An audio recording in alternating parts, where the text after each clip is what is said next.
The test is in 4-part, Part 1, Part 2, Part 3, and Part 4. Now look at Part 1. Part 1.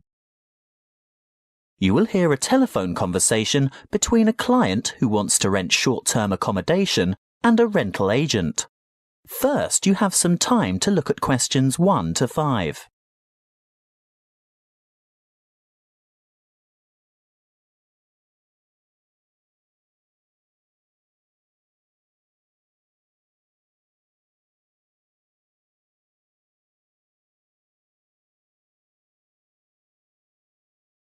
Now we shall begin. You should answer the questions as you listen, because you will not hear the recording a second time. Listen carefully and answer questions 1 to 5. Good morning. Ace Accommodation. How can I help you? Good morning. I'd like to organise some short stay accommodation on the Gold Coast, please. Certainly. Who am I speaking to? Miss McKinley. Sylvia McKinley. Could you spell your family name for me, please? It's Mackинlay. Thank you. And your first name is Sylvia? Yes. Is that with an I or a Y? A Y, the old-fashioned way. That's Sylvia. Thank you, Miss McKinley. Now, just for our records, can you tell me what country you live in? Of course. It's England, actually. I thought so. Now, when are you coming? Well, at the moment, we're planning on arriving on July the 26th. Oh, the 25th. That's the last day of the public holiday, and it might be difficult to find something available on that date.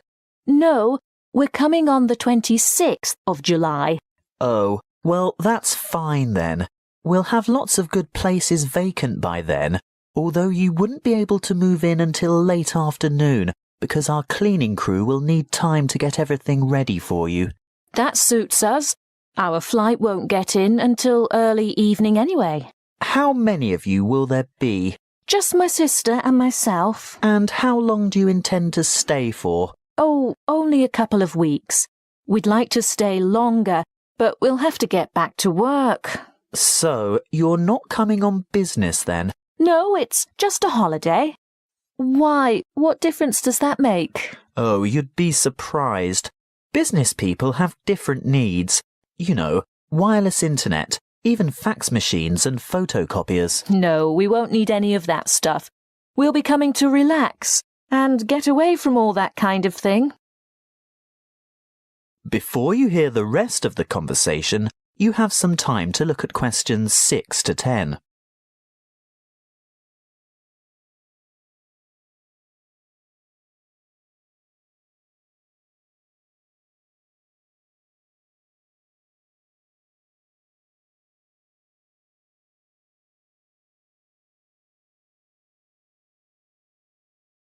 Now listen and answer questions 6 to 10. Good. Now, what exactly are you looking for? A house, a duplex, or an apartment? What's a duplex? Oh, that's what you might call a townhouse or a unit. You know, 2 houses semi-detached on the same property. Oh, I see. I think an apartment will suit us just fine. And how many bedrooms? 2. 1 or 2, it depends on the size. My sister and I don't mind sharing if it's a decent-sized bedroom with 2 beds. Well, that makes it easier. And car parking? Will you require a lock-up garage? They're a little harder to find with an apartment. We'll have a hire car, and as far as I know, there are no regulations concerning car parking. I think as long as it's not parked on the street and it's secure, there shouldn't be any problems. OK. Now, I'm assuming you want something by the beach. Yes, that's the idea. We want to enjoy the surf, sand and sunshine. OK, but before we settle on an area and discuss your price range, I'll need to know about other necessities. What do you mean? Well, for example, do you want to be close to a shopping mall or the casino or the fun parks? Or do you want to be in a complex with or near a swimming pool? No, none of that really matters to us. But we'd like to have reasonable access to the motorway so that we can drive up to Brisbane to visit friends there. Well, there are quite a few lovely small towns to choose from. There's Main Beach, which is north of Surfer's Paradise, or Mermaid Waters, which is a bit further south, or Palm Beach, which is quite a bit further south. Mermaid Waters sounds delightful. Is it close to the motorway? Well, not really. The M1 is actually closest to Palm Beach, and prices are likely to be more reasonable there too. That's settled then. Palm Beach it is. Now, if you'll just give me your email address, I can send you information about the town and lots of photos. Well, my email is smac13@hotmail.com. And one final thing. How much are you looking to spend per week on accommodation? Do you want something at the luxury end of the market? You know, newly redecorated, great views, all the mod cons? Not necessarily. Could we get something clean, comfortable and reasonable for $1,200 a week? Could you stretch that to $1,500 a week? I've got a property in mind that you'll absolutely love, but you'd have to go to $1,500. $1,200 wouldn't cover it. All right then, but that's our top limit. Good. I'll get onto this straight away, and there should be something in your inbox shortly.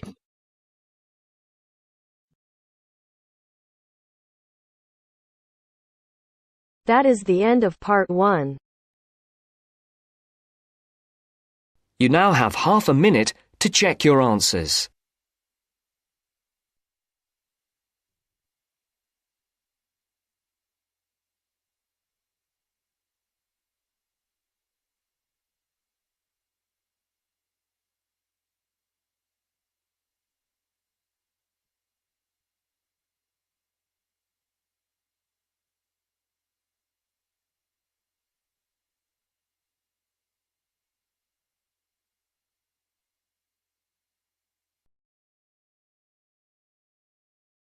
Now turns to part 2.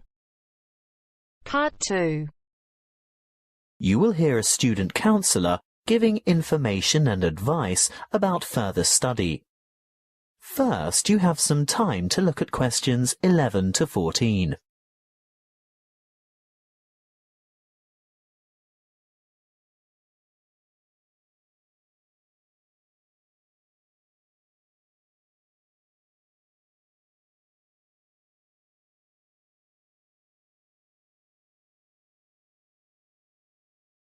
Listen carefully and answer questions 11 to 14.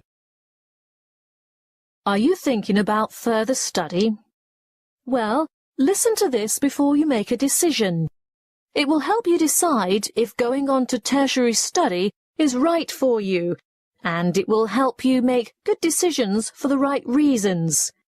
It includes information about student life, what it will cost, and the different ways you can support yourself. What should you think about first? Well, obviously, you're thinking about tertiary study, and it's one of the biggest decisions you'll make in your life. What you decide now will affect the rest of your life. It's the last year of high school for most of you, and you're busy and under pressure. Perhaps you're thinking of going abroad, getting a job, or working for just a year or two to save some money before getting back to study. Let's assume you're choosing to continue studying next year. It's important that you set yourself goals and plan how you're going to achieve them. First off, career goals. What career do you want to pursue, or what is it your parents want you to do? Then, you need to think about employment opportunities at the end of your study. Will your qualification assist you in finding a rewarding job? Thirdly, course selection. Exactly what qualifications will you need? For instance, a degree, a diploma, or something else. Now we're down to study goals. The number of papers you can study at a time and what sort of grades you would like to attain. Before you hear the rest of the talk, you have some time to look at questions 15 to 20.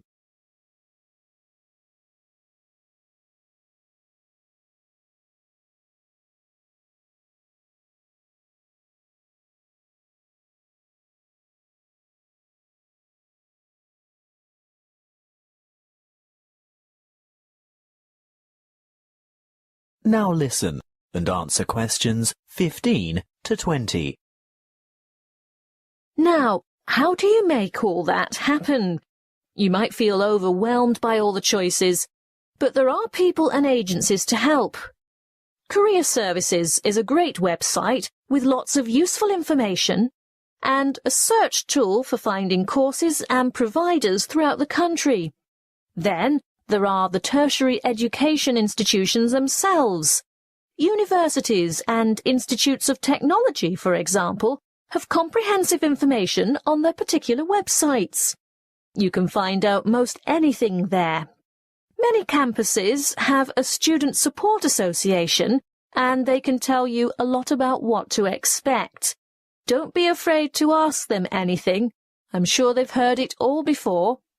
It might also be worthwhile to make inquiries with potential employers to see if they will fund or partially fund your studies.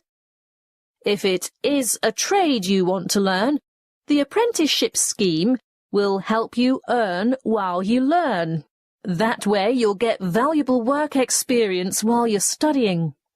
If you're still at school, then search out your school careers advisor, who will have a variety of information and resources at hand and be able to give you the kind of guidance you need to make a fully informed decision. And, last but not least, don't forget your parents and other family members. They can be of enormous help too. Oh, one last thing that might help you make up your mind. Have you thought of applying for a scholarship? Some embassies, governments and individual institutions offer scholarships to cover part or all of your study fees. Most large libraries have a comprehensive catalogue of the various grants, awards and scholarships that are available.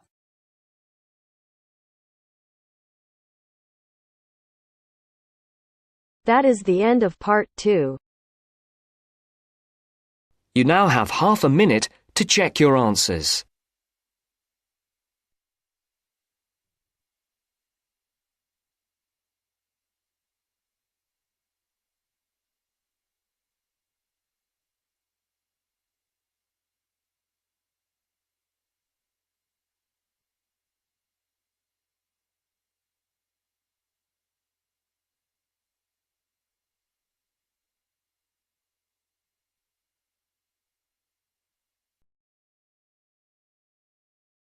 Part 3. Part 3. You will hear a student, Penny, talking to two friends, Ray and Louise, about a television competition Ray has entered called Travel Documentary. Before you hear the conversation, you have some time to look at questions 21 to 26.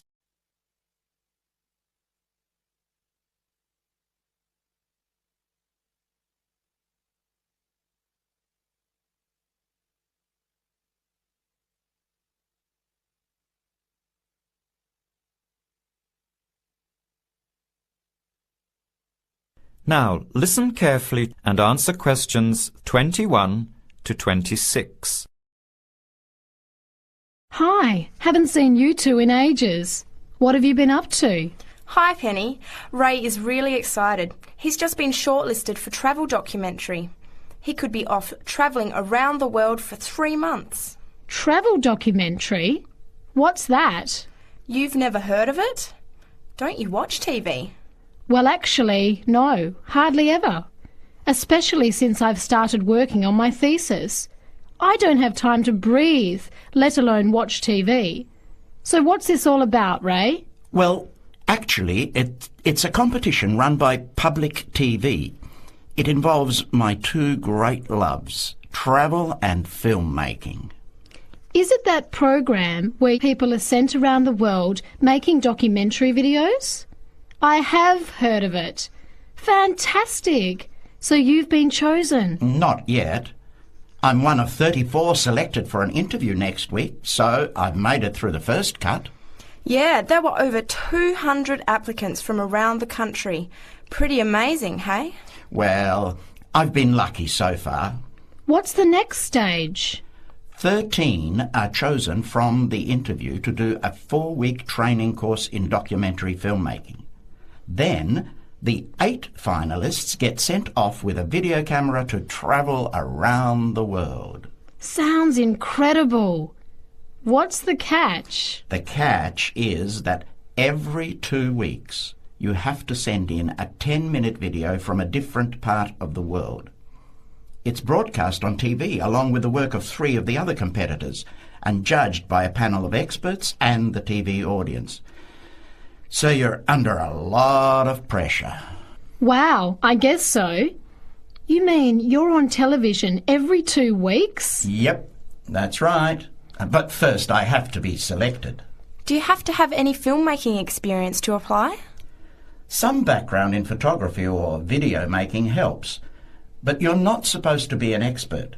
In fact, you can't apply if you've already worked in filmmaking. We all get the same 4-week course, so we start with the same skills. Can you go anywhere in the world you want? Each competitor makes up his or her own travel plans and has to get them approved. Before the conversation continues, you have some time to look at questions 27 to 30.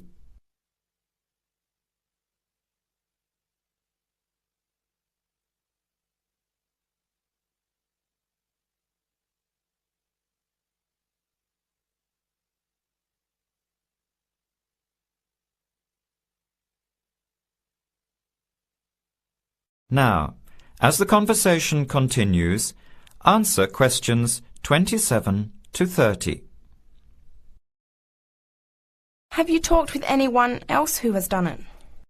As a matter of fact, just last week I met Sarah Price, a girl from here who did it last year. What did she have to say about it? She said it was the most amazing experience of her life, but it was really tough at times. I think you'd have to be really brave to take off like that alone with so much responsibility. It's not like going on a holiday, is it? No. 2 weeks in a country, often where you can't speak the language, to find a story, film it, organise all the editing. Then you're off to a completely different part of the world to start all over again. Pretty exhausting, but exciting too. What a way to see the world. What about Sarah Price? Did she have any bad experiences? She said the worst part was when she got some mysterious fever in Mongolia and thought she might have to be sent home. Fortunately, it got better, but she said it was scary to feel really ill when you're alone so far away. So what made you want to apply? When I saw the program on TV a while ago, I thought, this is for me. I've always wanted to travel, but needed to work for a year before I could even think about it. Then a new series started up. I thought, now's my chance. Don't you think you'll be lonely? I don't think I'll have time to be homesick. I'm more worried about having too much to do and not enough time to get things organised. So we might be watching you on television in the next few months. I hope so, if I'm lucky. When will you know for sure? They choose the final 8 in March. A month later, you're on your way. So do you have to pay anything? Nothing. It's all paid for. Course, camera, flights, accommodation and in-country travel. The budget is pretty tight though. No extras. I sure hope you get it. Then I'll be finding time to watch at least one program on television every week. That is the end of part 3. You now have half a minute to check your answers.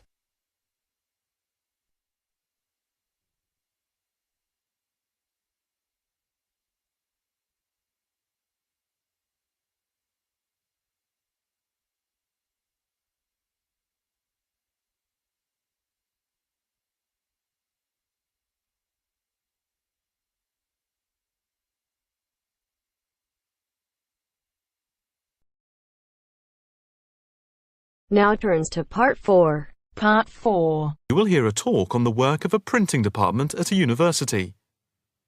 First, you have some time to look at questions 31 to 40.